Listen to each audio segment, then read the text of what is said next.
In this video, we will learn how to import data from a CSV file. CSV is a very common format used to store data and it stands for comma separated values.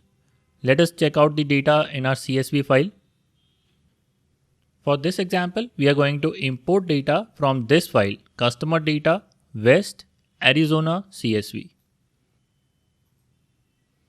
This is the data that we are going to import. You can see that each cell is separated by a comma, which is why this is known as a comma separated values file. In the top row, we have the headers, customer ID, customer name, etc. And in the subsequent rows, we have the customer data entries.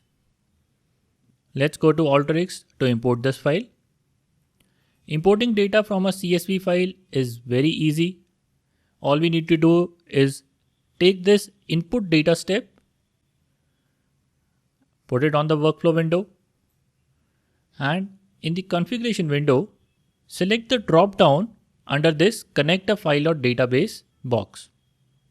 Here you will find the recent files that you have used. Since you are doing it for the first time, you will not see any recent file in your system. Click on the Files tab here. Here you have two options. Either you select the supported file type here, which is CSV, or you select the file by clicking on this Select File button. You can simply drag and drop the file in this box also, but I'll click on the Select a File button and choose the file from which I want to import the data. You have to browse through the directory to reach the location of this file. I have selected the CSV file and I'm clicking on Open. Once we click on Open, on the left bottom side, you will see the preview of data from that CSV file.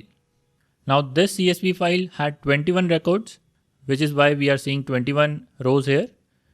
However, this preview window can show us first 100 records. On the top left hand side, there are certain options to help you configure how you want to import the data from the CSV file. The default options selected here work most of the time. As you can see in the preview data, our data is getting imported perfectly. If you see any issue with your data, you can configure the import process using this top left hand side window. Once you change anything there, to see a refreshed preview, click on this refresh button. Once you have done this, as we discussed earlier, we should always put a browse tool in front of the input tool.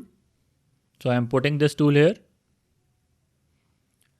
Now to see the result from browse tool, we have to run the workflow. So click on this run button. Now I've selected the second browse tool to see its output. In the results window, we can see the 21 rows with all the columns. And on the left hand side, I can see all the important information for each of the column. For example, in the segment column, I can see that 10 out of these 21 customers were of the consumer segment.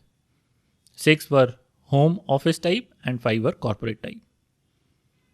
In cities also you can see where we have most of our customers. Phoenix and Tucson, both of these have 5 customers and rest of the cities have less number of customers. To see more information about the segment, just click on segment. Here you can see that it has 21 values and 3 unique values, which means that there are 3 categories of customers. If you go down, you'll see a bar chart of how many customers belong to each category and the list of those categories and their numbers. That is all in this video. In the next video, we will import data from a text file.